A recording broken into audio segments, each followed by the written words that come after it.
సుమారు 7 సంవత్సరాల నుంచి 10 సంవత్సరాలు శిక్ష పడే కేసు ఎట్టారు నాకు. అలాంటి ఒక విషయం బార్డర్కి వచ్చేసింది. అది సరిగ్గా 7వ నెల 7వ తారీఖు 2023. దేవుని దయలో దేవుని కృపలో విడిపింపబడితే వచ్చి సండే కనబడతానని ఫిక్స్ అయ్యాను. లేదా శ్రమలోకి వెళ్ళడమే దేవుని చిత్తమైతే అదే నా చివరి ఆదివారం అని కూడా మెంటల్గా ప్రిపేర్ అయిపోయాను. ఒకవేళ బతుకుంటే మరలా సువార్త చేద్దాం, ఎందుకంటే 7 సంవత్సరాల తర్వాత నేను తిరిగి వచ్చేసరికి మా అమ్మ నాన్న కూడా బతుకుండకపోవచ్చు. నేను తిరిగి వచ్చిన తర్వాత నాకు ఒక ఆడబిడ్డ పుట్టింది, 8 నెలలు.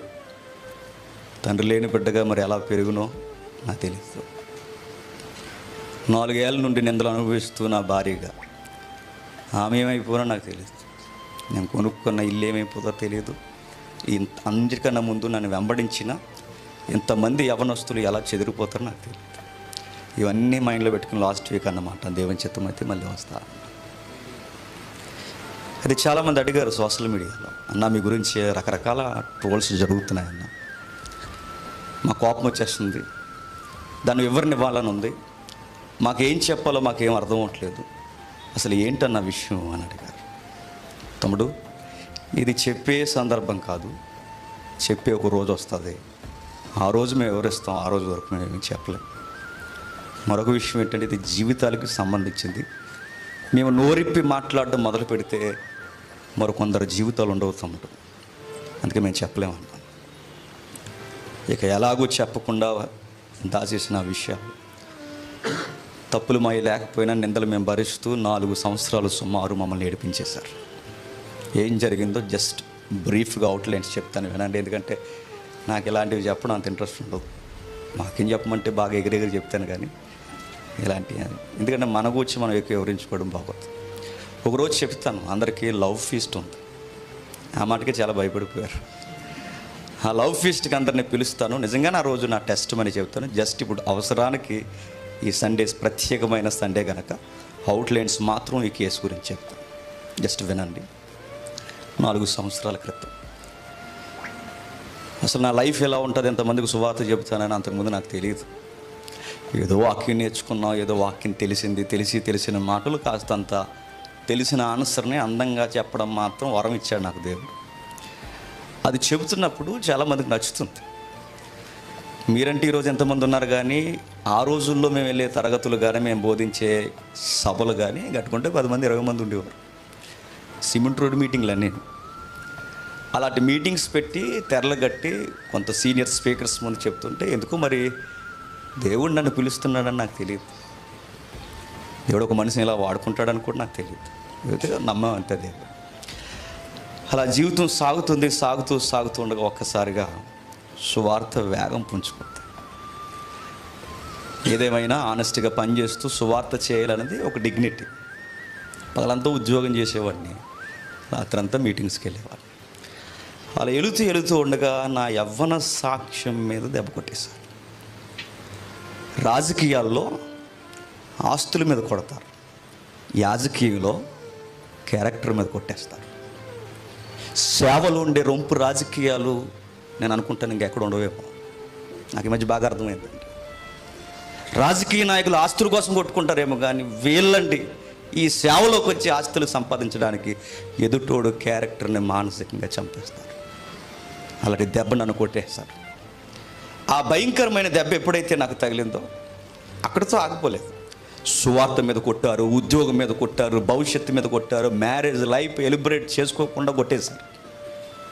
అయిపోయింది. ఎవరో వ్యక్తులు ముక్కుముఖం తెలియదు, నాకు వాళ్ళకి పరిచయాలు లేవు.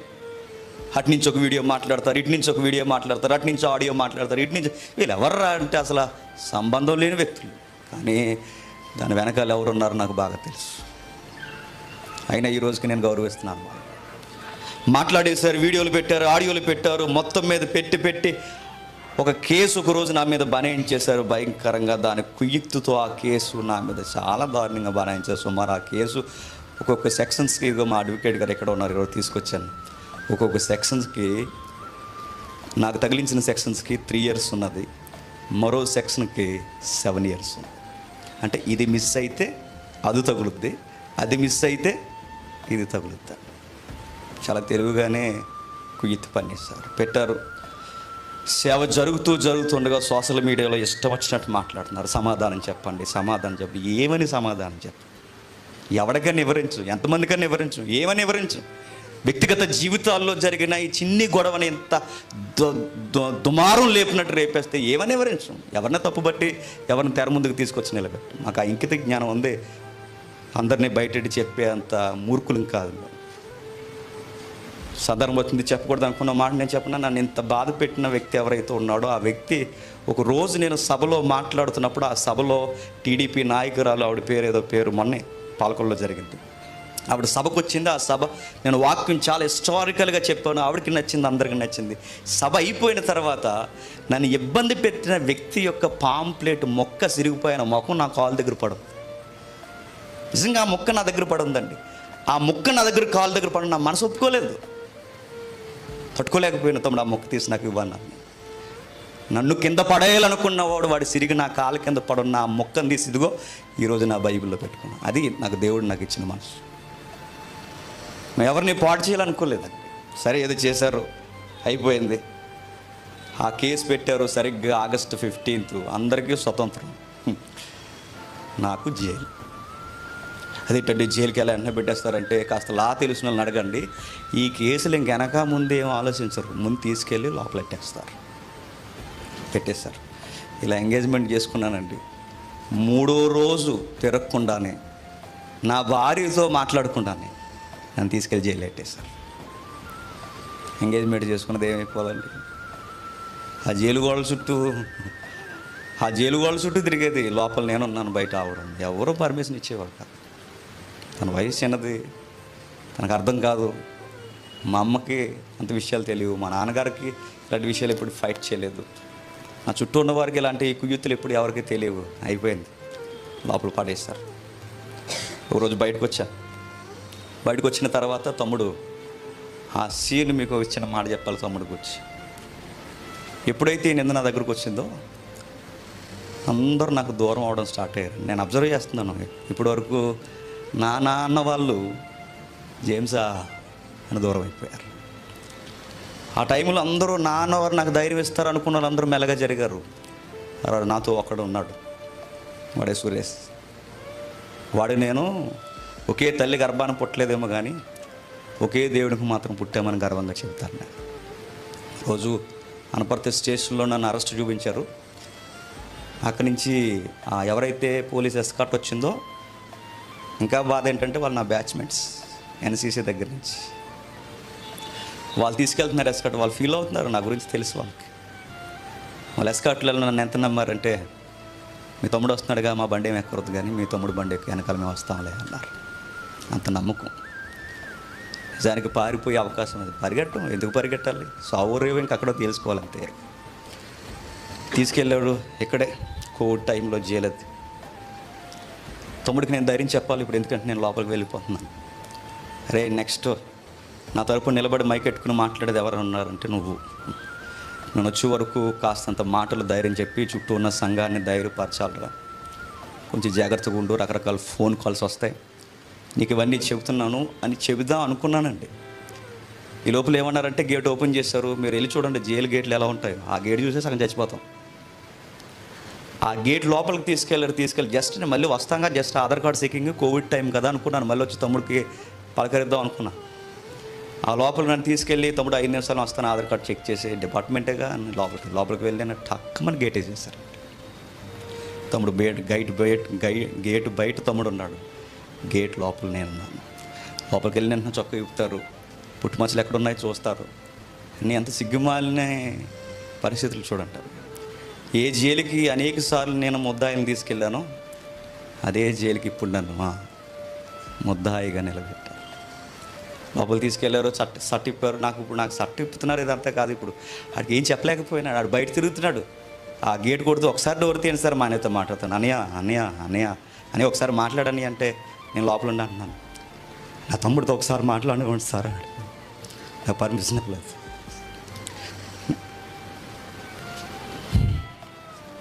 ఆడు కాలు కనబడుతుంది గేట్ కింద నుంచి. అది చెప్పేసాను నేను, వీడికి నాకు ఇదే మాట్లాడడానికి లేదు, వెళ్ళిపోయాడు. వాడు వెళ్తూ సరాసరి ఎక్కడికి పోతాడో నాకు తెలుసు. వాడు ఒంటరిగా ఏదో ఒక స్థలం చూసుకొని వాడు దుఃఖమంతా ఏడ్చి ఇంటికి వెళ్తాడని తెలుసు.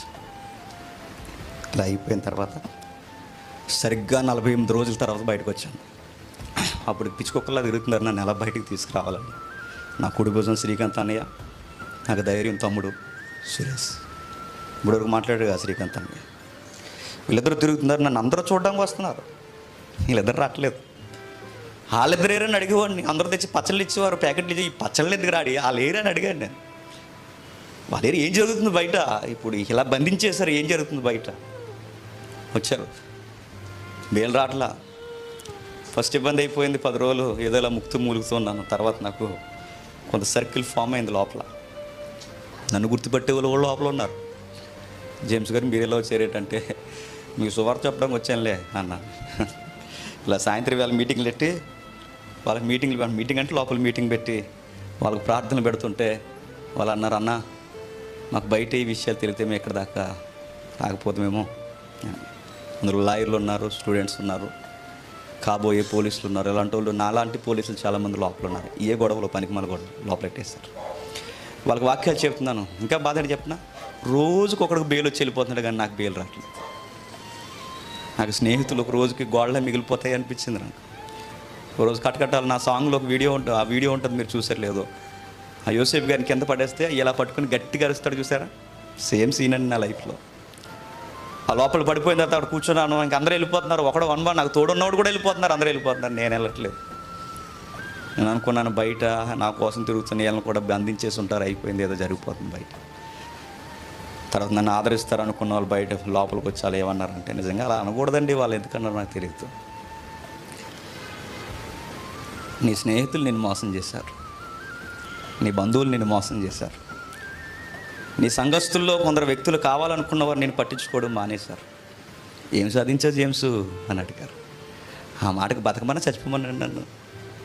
ఒకటే మాట అన్నాను నేను, ఒకవేళ దేవుడు నన్ను విడిపించి నా మీద నా నిందను తొలగిస్తే ఆయన సేవం చేస్తాను, లేదంటే ఎవడో జేమ్స్ కూడా ఉండేవాడట, బాగా మెసేజ్ చెప్పేవాడు, వాడి లైఫ్లో ఏదో జరిగిందట, వాడి జీవితం అక్కడితో ముగిసిపోయిందని సామెతగా మిగిలిపోతాను బ్రదర్. నా లైఫ్ ఇంత అనుకుంటాను. అయిపోయింది. 2 నెలల తర్వాత బయటకు వచ్చాను. వచ్చిన తర్వాత తమ్ముడు అనయ్య మీటింగ్స్ అన్నీ రెడీగా ఉన్నాయంటే నాకు నవ్వాలో ఎడలు తెలియని పరిస్థితి. ఇప్పుడు మనల్ని మీటింగ్స్ పిలిచేది ఎవడరా అని. ఎందుకంటే సేవకుడి మీద నింద రాకూడదు. మనల్ని ఎవరు ఇప్పుడు మనల్ని మీటింగ్స్ పిలిచేదంటే లేదనియా, మనమంటే ఏంటో తెలిసిన వారు, వర్తమానాల్లో మనల్ని గుర్తుపెట్టిన వారు, మన క్యారెక్టర్ మనం ఏటో చెప్పకపోయినా మనం నమ్మిన వారు ఒకరోజు కూడా ఖాళీ లేకుండా డేట్స్ తీసుకున్నారన్నయ్య. సరే అయితే వెళ్దాం, వాళ్ళకి అంత ఇష్టంగా ఉంటే మనం చెప్పడానికి వెళ్దాం అని తిరుగుతున్నాం. కేసు నడుస్తుంది, ఓ పక్క సువార్త నడుస్తుంది. కేసు నడుస్తుంది, సువార్త నడుస్తుంది. కేసు నడుస్తుంది, సువార్త నడుస్తుంది. ఉద్యోగంలో కూడా జాయిన్ అయ్యాను. అలా నడుస్తూ ఉండగా సువార్తలో హియరింగ్ టైం వచ్చేసింది. దగ్గర పడుతుంది కేసు. అలా దగ్గర పడాలంటే ఇప్పుడు ఎవరిని నమ్మాలి? ఇప్పుడు సరి అయిన క్యాపబిలిటీ ఉన్న అడ్వకేట్ కావాలి, నమ్మకమైన లాయర్ కావాలి. ఆ నమ్మకమైన లాయర్ ఎవడున్నాడు? ఆల్రెడీ ముందు ఒక ఆయన నమ్మితే వాళ్ళకి ఫోన్ చేసి వాళ్ళతో మాట్లాడాడు. ఇంక ఎవరు నమ్ముతాం? లోకల్ పొలిటికల్ లీడర్స్ ఇన్వాల్వ్ అయి ఉన్నారు, డిపార్ట్మెంట్లో ఉన్నవారు కూడా ఇన్వాల్వ్ అయి ఉన్నారు, రకరకాల వ్యక్తులు ఇన్వాల్వ్ అయి ఉన్నారు. ఎంతమంది అధికారులు ఇన్వాల్వ్ అయ్యి మనకి ఎంతమంది వ్యతిరేకం అయిపోతే ఇప్పుడు మనతో మన పక్షాన్ని నిలబడి ఫైట్ చేసే వాళ్ళు ఎవరున్నారు? ఒక లాయర్ కావాలి. ఎవరున్నారు అబ్బా అని మేము అలా డైనమోలో పడిపోయినప్పుడు సువార్త జరుగుతుంది. కట్ చేస్తే ఒకసారి మళ్ళీ వెనక్కి వెళ్ళాలి. నాకు 2013 బ్యాచ్ అండి పోలీస్ డిపార్ట్మెంట్లో. నేను ట్రైనింగ్లో ఉన్నప్పటి నుంచి నా లైఫ్లోకి లాయర్ ఎలా వచ్చిందో చెప్తున్నాను. నేను ట్రైనింగ్లో ఉన్నప్పటి నుంచి నా గోల్ ఏంటంటే డ్యూటీ చేసేయాలి, సువార్త చేసేయాలి, డ్యూటీ చేసేయాలి, సువార్త. మా దరిద్రం ఏంటంటే 9 నెలల ట్రైనింగ్ 1.5 year ఇచ్చారు మాకు ట్రైనింగ్. ఎందుకంటే అప్పుడు ఎలక్షన్ టైం అది. ఆ ఎలక్షన్ టైంలో సంవత్సరం ట్రైనింగ్ అయిన తర్వాత ఎప్పుడు వదులుతారా, ఎప్పుడు డిఓ వేస్తారా, డిఓ వేసిన వెంటనే ఎప్పుడు సువార్త చేసేద్దామా అనుకున్నప్పుడు డిఓ వేశారు. ఆ డిఓ పట్టుకెళ్ళి ఎక్కడ వేశారంటే నార్త్ ఏరియా, రాజమండ్రికి నార్త్ ఏరియా మూల ప్రాంతం, ఆ గండిపోసమ్మ గుడి దగ్గరగా ఉన్న సీతానగరంలో వేసేశారు. సీతానగరం అంటే రూరల్ ఏరియా. రూరల్ ఏరియాలో సువార్త చేయడానికి అంత ఖాళీ ఉండదు, లాండ్ ఆర్డర్ అసలు దొరకదు. ఇప్పుడు అక్కడ పడిపోయిన తర్వాత నేను అనుకుంటాను, దేవా నీ సువార్త నేను చేయాలనుకుంటున్నాను, తీసుకెళ్ళి అక్కడ పడేసేవేటు ప్రభువా, సువార్త చేయడం నీకు ఇష్టం లేదా అనుకున్నాను. తర్వాత ఎందుకు సీతానగరం వచ్చిందో నా లైఫ్లోకి అర్థమయ్యేది కాదు, కానీ ఇప్పుడు అర్థమవుతుంది నాకు సీతానగరం ఎందుకు వచ్చింది. ఆ సీతానగరంలో పడేసిన తర్వాత నైట్ సెంట్రీ చేస్తారు స్టేషన్కి, టర్న్ బై టర్న్. నాకు నైట్ సెంట్రీ చేసిన తర్వాత ఆ సెంట్రీ డ్యూటీ కొత్త వాళ్ళకి సెంట్రీలు వదలకంటే వేసేస్తారు. మాకు వేసారు. సెంట్రీ చేసిన తర్వాత అక్కడ బైబిల్ తీసుకున్నాను. నాకు ఇదే బైబిల్ అండి నా లైఫ్లో నాకు బెస్ట్ ఫ్రెండ్ ఎవరైనా ఇదే బైబిల్, అన్నింటిలో నాకు తోడున్న బైబిల్, ఈ చిన్న బైబిలే, అందుకే బైబిల్ మార్చలేదు నేను. ఆ బైబిల్ ఆ స్టేషన్లో కూర్చుని, ఆ స్టేషన్లో ఉన్న ఆ బెంచ్ మీద కూర్చుని బైబిల్ చదువు. ఎవడైనా స్టేషన్లో బైబిల్ చదువుతాడండి? అది రకమైన పిచ్చి నాకు. బైబిల్ చదువుతాను. ఆ బైబిల్ చదువుతుంటే సీనియర్ పోలీసులు రౌండ్స్కి వచ్చినప్పుడు, అరే నువ్వు క్రిస్టియన్ ఎట్రా అని అడిగారు. అవునన్నయ్య నేను క్రిస్టియన్. అలా అడిగిన అన్నయ్య పేరు రాజశేఖర్, అక్కడ ఉంటాడు సీతానగరం వాళ్ళు.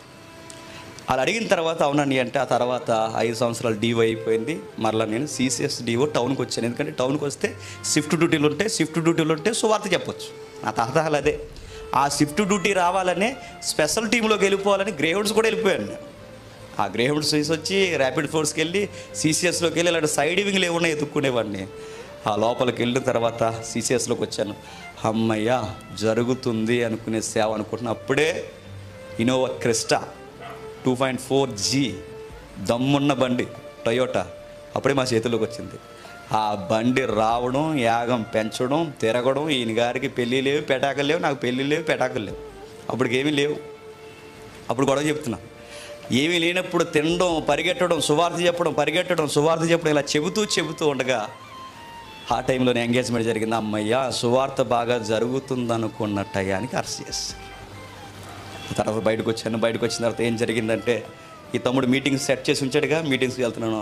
ఆ మీటింగ్స్లో ఒక మీటింగ్ కొవ్వూరు దగ్గర ఉన్న ఔరంగాబాద్ అని ఊరు ఉంది. అదే కదా మేడం ఊరు, ఔరంగాబాద్. ఆ కొవ్వూరు దగ్గర ఉన్న ఔరంగాబాద్ ఊరు వెళ్తే, ఆ ఊరు వెళ్తున్నప్పుడు రాజమండ్రి బ్రిడ్జ్ ఎక్కే ముందు ఒక వ్యక్తి, ఆయన పేరు కూడా సురేష్లు ఉన్నారు నా లైఫ్లో. ఆ సురేష్ ఒక ఆయన అక్కడ ఉన్నాడు, సీనియర్ ఆయన, ఓఎన్జీసీ సీనియర్ ఎంప్లాయ్. ఆయన ఒకరికి ఎదురు చూస్తున్నాడు వాళ్ళ ఊరు తీసుకెళ్ళడానికి. ఎందుకు ఎదురు చూస్తున్నాడంటే, ఆయనకి కోర్టు సమస్య ఉంది, చాలా నలిగిపోయారు.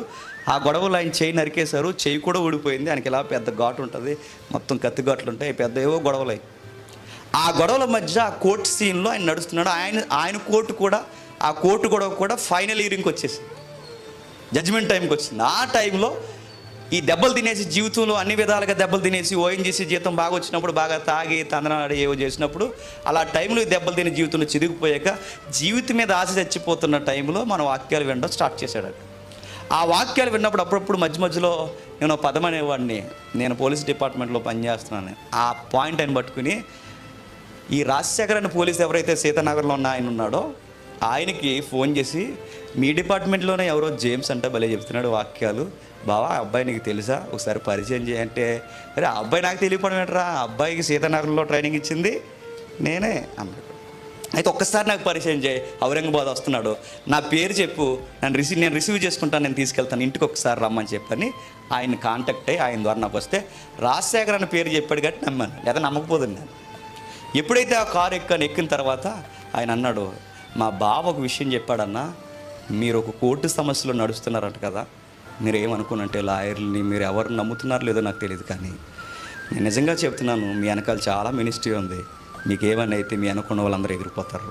నేను మాట అంటున్నానన్న, మీరు ఏమనుకోనంటే నేను ఒక లాయర్ దగ్గర తీసుకెళ్తాను, మీరు వస్తారా అన్నాడు. ఏ లాయర్? ఆల్రెడీ ఒక లాయర్ ఉంది మాకు అన్న. లేదు ఒక లాయర్ దగ్గర రండి, మీరు ఎవరు నమ్మకండి, నా మాట వినండి, ఆ లాయర్ దగ్గర రండి అంటే, ఎవరండి అంటే పలానా ఒక ఆమె ఉంది, ఆమె పైన ఇంకొక ఆయన ఉన్నాడు, వాళ్ళ దగ్గరికి వెళ్ళడానికి ఈమె దగ్గరికి వెళ్దాం రండి అంటే, రామన్న సడన్గా మేము రావాలి అనడానికి ఆయన ఎత్తిన పాయింట్ ఏంటంటే, ఆవిడ బిలీవర్, దేవుడు నమ్ముకున్న బిడ్డ.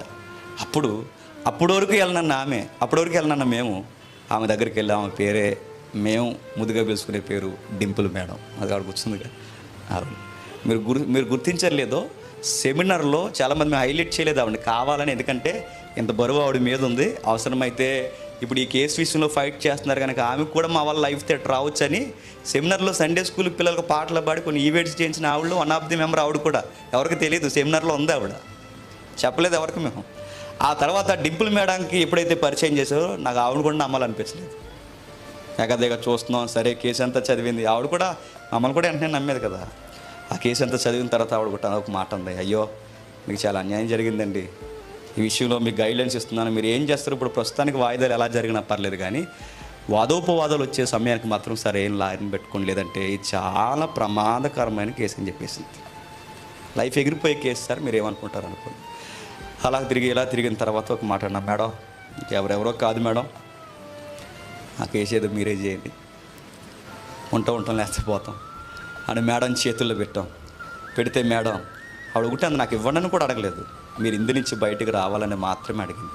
ఎప్పుడైతే ఆ కేసు ఇచ్చామో నేను నిజంగా అనుకుంటానండి, ఆ కేసు వచ్చింది అనుకునే కన్నా ఆ కేసులో తర్వాత నాకు అర్థమైంది, ఫిబ్రవరి 3వ తారీఖున వాయిదా స్టార్ట్ అయింది, ఆర్గ్యుమెంట్ స్టార్ట్ అవుతున్నాయి, ఎవిడెన్స్ స్టార్ట్ అవుతున్నాయి.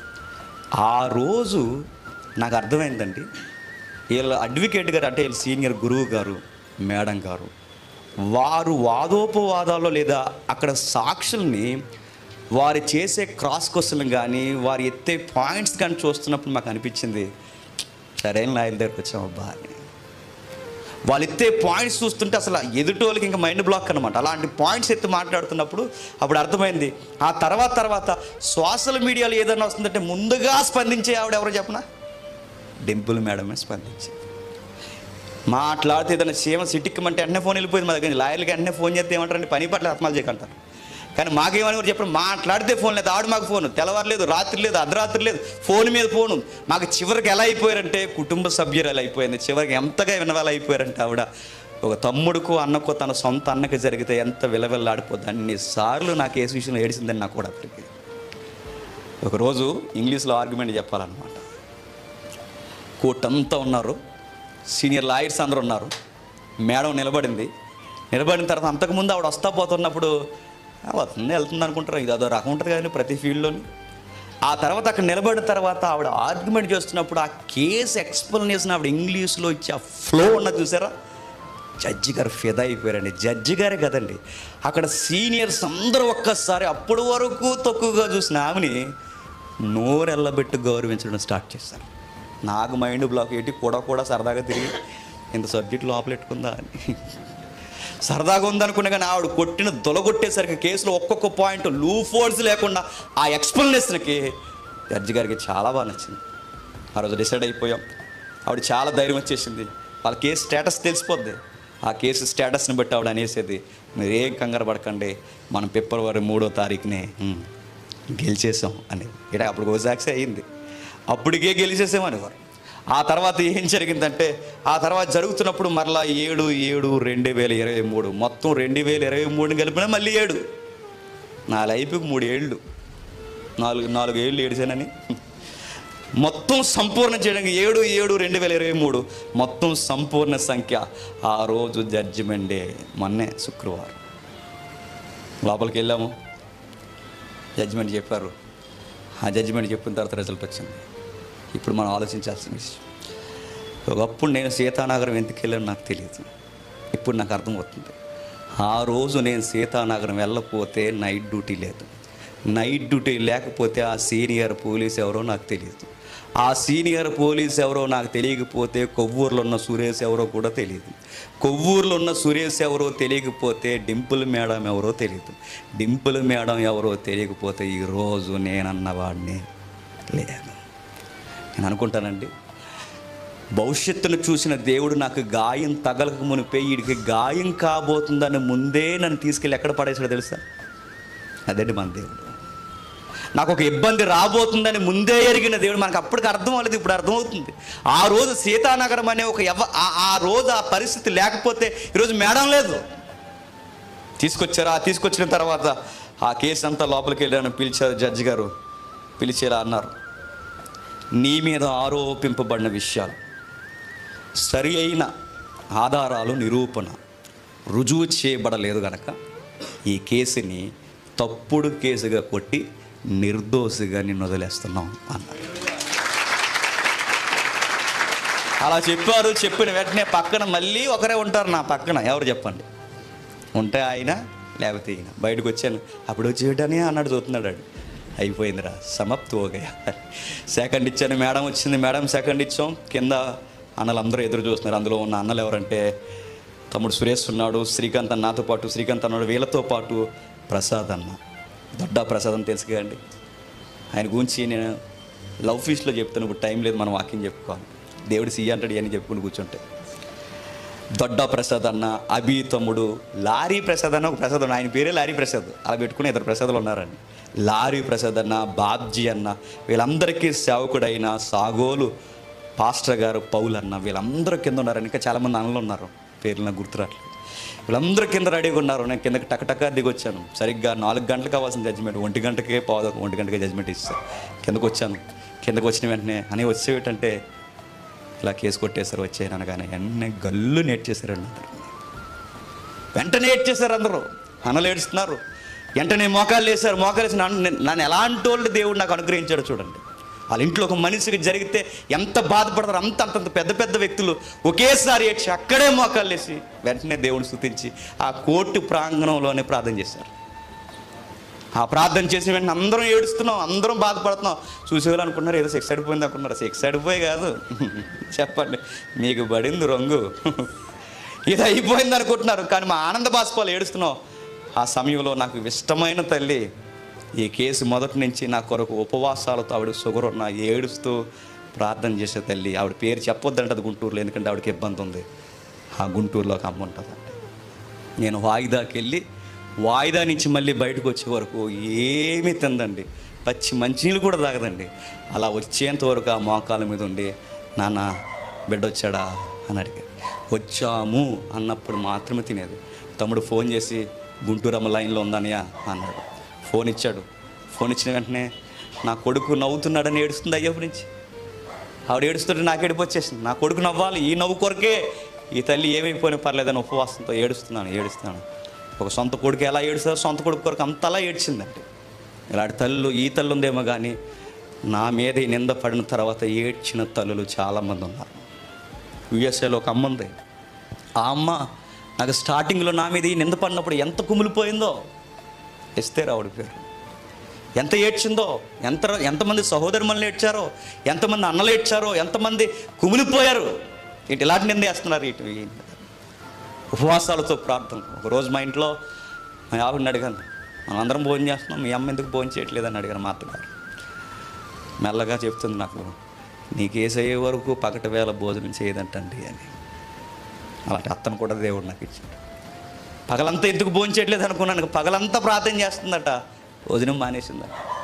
ఇలాంటి వాళ్ళందరూ ప్రార్థన చేస్తే మీ ప్రార్థనకి జవాబే మీ బిడ్డ, మీ తమ్ముడు, మీ సహోదరుడు జేమ్స్ అన్నవాడు నిర్దోషి అని విడుదల చేయబడ్డాడు. దేవుని కుమారుడు మీద పడిన మచ్చను దేవుడు పూదండగా మార్చేశాడు. ఎంతమంది అయితే నన్ను నలిపేయాలనుకున్నారో వాళ్ళందరినీ సిగ్గుపడేలా దేవుడు ఆపేశాడు. నిందలో దేవుడు, నేను అనుకుంటానండి, ముగించేస్తాను, ఈ నిందల్లో నేను గెలిచానని అనుకుని కానండి, నన్ను ప్రేమించిన వారి హృదయాల్లో నుంచి ఆ భారాన్ని దేవుడు తీసేశాడని మాత్రం అనుకుంటాను. ఎందుకంటే నాకు ఏదైనా జరిగితే ఎంతమంది ఎగిరిపోతారు నాకు తెలుసు. నిజంగా ఇందాక అన్నయ్య అన్నాడు, మేము కనుక నెగిటివ్ కామెంట్లు పెట్టమని ఒక్కసారి పిలుపునిచ్చామో చెప్పండి 2024 యాక్షన్ కన్నా ముమ్మరం అయిపోద్ది. కానీ మేము ఎప్పుడు చెప్పం, ఎందుకంటే ఆ పద్ధతి దేవుడు మనకి నేర్పించలేదు. ఇన్ని జరిగినా, ఎంత బాధ పెట్టి, ఎంత దూషించి, కాని మాటలన్నీ చివరికి నేను సరదాగా ఎందుకు చెప్పాలనుకుంటే నాకు లేదు చెప్తున్నాను, నా బొచ్చు కోసం కూడా మాట్లాడారండి. ఇది ఇగ్గంటది, ఇది ఇగ్గట. నేను అంటానండి, నా బొచ్చు కోసమే తెలియనోడికి నా బతుకు కోసం తెలుస్తుందండి. ఎవడెవడోనండి పిచ్చి పిచ్చి మాటలు, ఎవరో కోవైట్ నుంచి ఆడియో మాట్లాడుతుంది, ఎల్లమ్మని తెస్తారు, పుల్లమ్మని తెస్తారు, ఆ ఎల్లమ్మ పుల్లమ్మ ఆ అమ్మని చెప్తారు, ఏవో మాట్లాడి పెడతారు, పిచ్చి మాటలన్నీ పెడతారు. ఇన్ని చేసినా ఈ వాక్యం క్రీస్తుని బట్టి వీళ్ళందరినీ నెక్స్ట్ మీరు ఏం చేస్తారంటే, ఏం చేయనండి, లవ్ ఫీస్ట్కి మాత్రమే పిలుస్తాను, ఏం చేయను, వాళ్ళని మేము అను, ఏం కంగారు పడిపోకండి, మిమ్మల్ని మేము ఏమీ అను, మేము ఏమీ చెయ్యం, మీలాంటి పనికిమాల పనులు మేము ఇలాంటి ఏదుకులు దేవుని కొరకు ఉపయోగించాలి తప్ప ఇలాంటి వాటికి ఉపయోగించడానికి మేము అస్సలు ఇష్టపడం. మిమ్మల్ని ఏమీ అను, నన్ను నిందించిన వారిని, బాధించిన వారిని నేను మనస్ఫూర్తిగా వాళ్ళని దేవునికి అప్పగించేస్తున్నాను. దేవుడే వారిని గుణపరచునుగా, దేవుడే వారిని జవాబు దయచేయగాక, దేవుడే వారికి మారు మనసు అనుగ్రహించగాక. ఇంత జరిగినా ఇంకా ఎగిరితే నేను చెప్తున్నాను. తర్వాత మీ ఇష్టం. తర్వాత మీరు చాలా విషయాలు ఉన్నాయి, నేను అవుట్లైన్స్ మాత్రమే చెప్పాను. మరి ఆ విషయాలన్నీ ఎప్పుడు చెప్తారని అంటే చెప్పండి, లవ్ ఫీస్లో చెప్తాను. సరిగ్గా కొన్ని నెలల తర్వాత నా కూతురు బర్త్డే రాబోతుంది. నా మైండ్లో తిరిగిదండి జడ్జిమెంట్ రోజు ముందు రోజు నాకు 3 విషయాలు గుర్తొచ్చాయి. 1 సేవ, 2 8 నెలలు నిండని పాప, 3 నా భార్య. నేను మీటింగ్ నుంచి వచ్చిన వెంటనే రోజు చూసుకునేవాడిని. ఆ చిన్నపిల్ల ఈ పిల్ల ఇద్దరు కలిసి పడుకునేవారు. ఆ చూసినప్పుడు అనుకునేవాడిని, నేను లేకపోతే వీళ్ళిద్దరు ఏమైపోతారో అని. ఆ చిన్నబిడ్డని ఏమైపోద్దండి, తండ్రి ఇలాంటి శిక్ష పడి జైల్లోకి పోయాడంటే ఆడబిడ్డ ఎలా పెరగగలదండి, ఏమైపోద్ది? ఆ పిల్ల ముఖం నా అద్దంలో చూసుకున్నప్పుడల్లా ఆవిడ ముఖం నాకు సేమ్ నాలాగా ఉంటుంది. చూసినప్పుడల్లా గుర్తొచ్చేసేది, సేవకపోయినప్పుడు గుర్తొచ్చేసేది. జడ్జిమెంట్ రేపు అనగానే ఆ పాప గుర్తొచ్చేది. మా ఆవిడకన్నా నాకు ఆ పాప ఎక్కువ గుర్తొచ్చేసేది. పాప ఏమైపోద్ది అని, భార్య ఏమైపోద్ది, వయసు అయిపోయిన నా తల్లిదండ్రులు ఏమైపోతారు. ఇంత ఏడిపించారు. అయినా క్రీస్తుని ప్రేమను బట్టి నేను వీళ్ళని క్షమిస్తున్నాను. ఒక మాట చెప్పి నేను ముగిస్తాను. ఇక సోషల్ మీడియాలో ఏ సేవకుడు కూర్చైనా తప్పుడు వార్త వస్తే వెనక ముందు ఆలోచించకుండా కామెంట్ చేయకండి దయచేసి. ఒక వెర్షన్ వినకండి. అవతల సైడ్ కూడా ఏ బాధలు ఉన్నా మీకు ఏం తెలుసు? వాళ్ళ సేవ ఏమైపోద్ది, వాళ్ళ కుటుంబం ఏమైపోతారు, వాళ్ళు ప్రేమించిన వాళ్ళు ఏమైపోతారు. ప్రతి ఒక్కరి దగ్గర మొబైల్ ఉంది, ప్రతి ఒక్కరి దగ్గర కెమెరా ఉంది, ప్రతి ఒక్కరి దగ్గర నోటుకొచ్చిన వాగి దరిద్రపు లక్షణం ఉంది. ఇంక పెట్టేయడం కెమెరాలు, వాగాడు. ధైర్యంగా దేవుని వాక్యాన్ని బట్టి ఉండగలిగాం. కానీ ఒకవేళ బలహీనులైతే ఈ జడ్జిమెంట్ దగ్గర బతుకుంటారు చెప్పండి, చచ్చిపోతారు మీరు చేసిన పనులు. అప్పుడప్పుడు కోపం వచ్చిందంటే ఒక్కసారి బైబిల్ని బట్టి నేను పాత మనిషిని అయితే నేను చెప్తున్నాను, 2 నిమిషాల్లో ఆ వ్యక్తిని మాయం చేసేది నేను 2 నిమిషాల్లో. అది మనకు తగదు, మనకి 2 నిమిషాలు. ఎందుకంటే నా ఫ్రెండ్ ఒకడు ఉన్నాడు, రా మా ఆటల పనులు ఎవడున్నాడు అటు రౌడీ చేయడు రైడ్, సేమ్ పొజిషన్ మంది కూడా. మారిపోయాం. ఇన్ని జరిగిన MRO, MP, SP, human rights, మహిళా కమిషనర్, వీడియో, ఆడియోలు, ప్రింట్, ఎలక్ట్రికల్ మీడియా, అన్నిటినీ సంప్రదించేశారు. అన్నీ సంప్రదించిన తర్వాత టింపుల్ మేడం గారు హయాంలో చెప్పండి, వాళ్ళందరికీ గొప్ప సమాధానం ఏంటంటే మేము గెలిచాం. అదే సమాధానం. నా దేవుడు విన్నాడు, నా దేవుడు చూశాడు. నేనేమీ మాట్లాడకుండానే, ఏమీ వివరించకుండానే నా విజయమే నా నిందలన్నిటికీ చెప్పండి సమాధానం అయిపోయింది. ఎంత ఉంది, ఇంకా చాలా ఉంది అని ఎవరించి అంటే ఈ సోదంతా ఎందుకు ఎవరించి ఏం చేసుకుంటారు చెప్పండి? ఇది ఏమైనా పరలోకి తీసుకెళ్తుంది మిమ్మల్ని? అందుకే నాకు చెప్పడం ఇష్టం లేదు. దేవుడు ఏదికి ఇచ్చాడంటే వాక్యం చెప్పాలి. ఇంకా తప్పదు కనుక మనల్ని వెంబడించే వాళ్ళని కూడా ఇబ్బంది పెట్టే వ్యక్తులు ఉన్నారు కనుక కాస్త మీరు సమాధానం చెప్పే అవకాశం మీకు అవసరం కనుకే ఈ 4 మాటలు వివరించాను.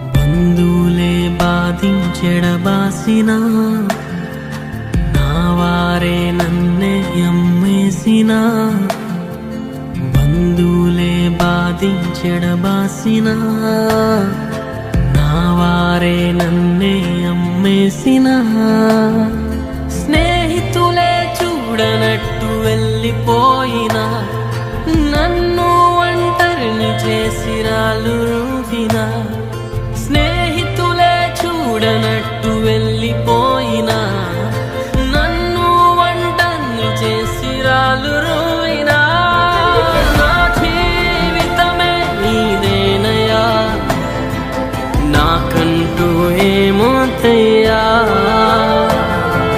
నా జీవితమే నీదేనయ్యా, నాకంటూ